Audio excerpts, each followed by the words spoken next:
Have you ever felt stagnant, stuck, or undervalued at your work? I think a lot of us have felt that way at some point in the past. And the fact that the median salary here in the UK is £37,000, which once you've paid your tax is about 10 times less than the average home, then there's no wonder that we feel this way.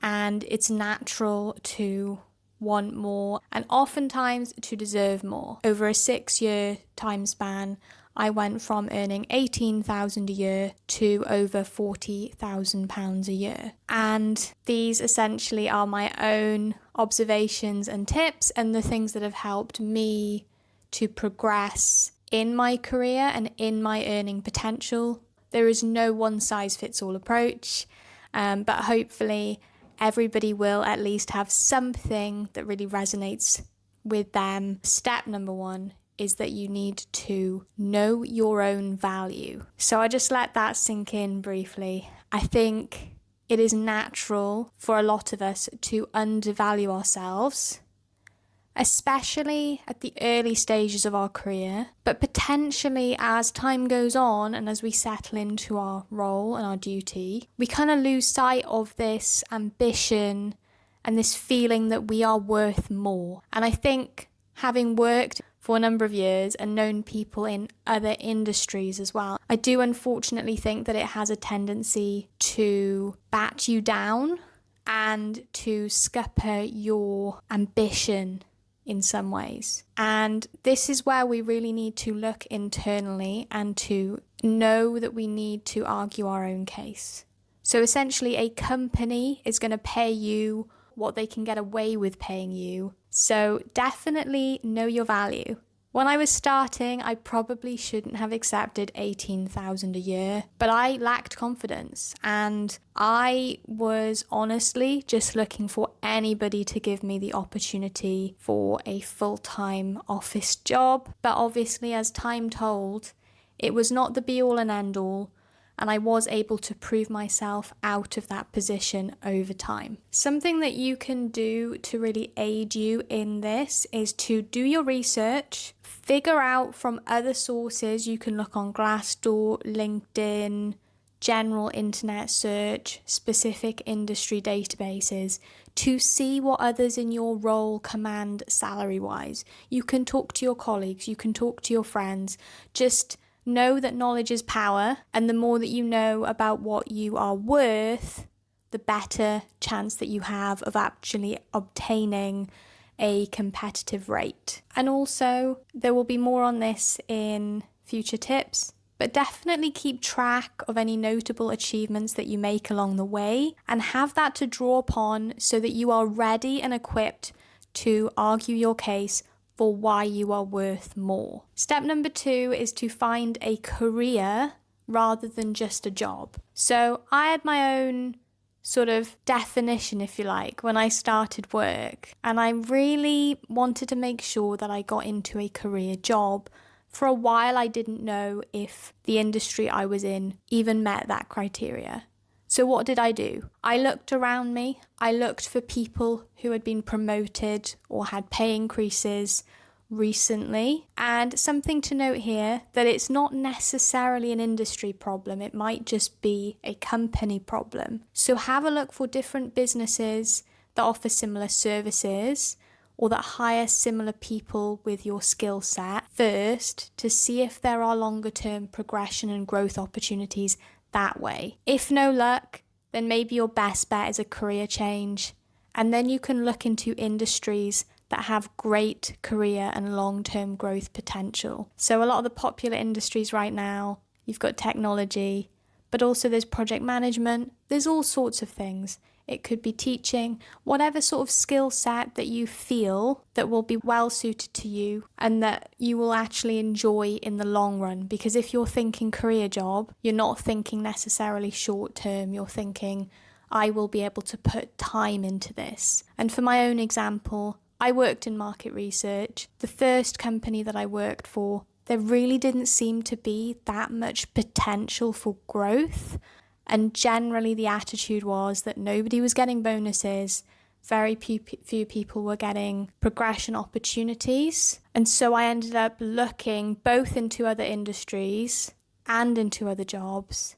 And that's where I ended up taking on another role and unlocking more potential opportunities. And this rolls me quite nicely into the next step, which is that you need to be challenging yourself. So essentially, in some ways, your manager will try to string you along, and it's not always the case, but sometimes what they tell you to focus on is more about keeping you in your current position than it is about really challenging you on to the next level. And in some ways, you need to do your own observations, figure out what people that are performing better than you or working at a higher level than you are doing that you are lacking, and then essentially just try and put yourself out there, as uncomfortable as it may be. And for me, when I started work, I was incredibly shy and nervous, but I acknowledged and I recognized that people working above me were confidently talking to clients. They were presenting in client meetings.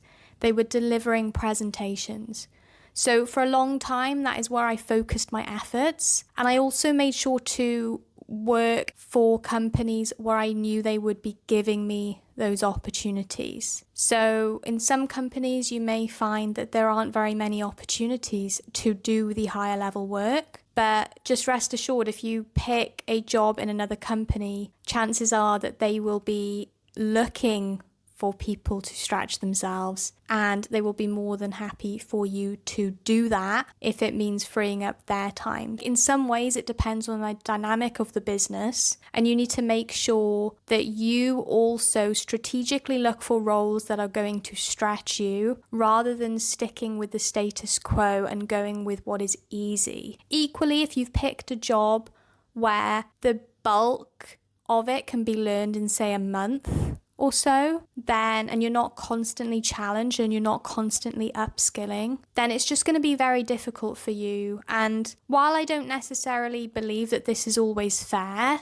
unfortunately, this is how especially private industries will work. And often it is just a case of businesses are there to make money. They aren't there to make profit.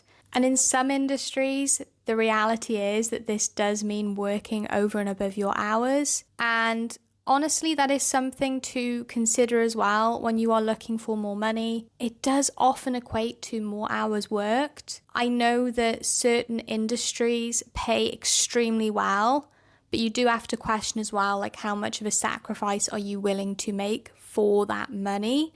And is money the be all and end all? I only myself made it up to 40,000 a year. I do know of people who are earning more than that, but they also work like a lot of hours. So really try to think about where you are going to put in those extra hours and make sure that it is worthwhile to you and not just handle turning if you can help it. You want to make sure that you are strategically making moves to try and negotiate a better rate of pay and a better salary. So the final and slightly controversial thing that I have to say to you is do not listen to your manager. Now hear me out. Your manager is a representative of the company. They themselves are an employee, so they do not want to compromise their situation, and they do have to answer to the company. And generally, what they are there to do is to keep you in your current role and not necessarily to pay you what you are worth, but to essentially negotiate on the company's behalf and to manage your expectations. It took me quite a long time to actually cotton on to this, and the fact that the way that it's always presented is that your manager is there to really just help you and to nurture you.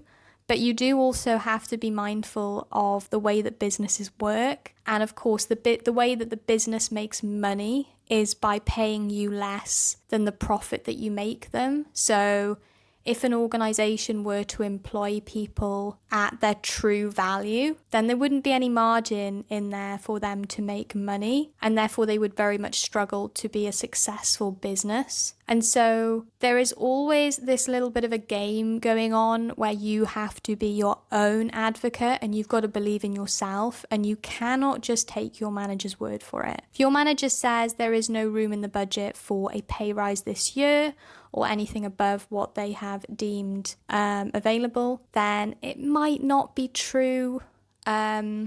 There may be instances where you can apply more pressure and get more out of them. So in my first ever job, I took it at 18,000. After 6 months, it was built into the contract to go up to 19. And after about 9 months, I really felt that I had nailed that job.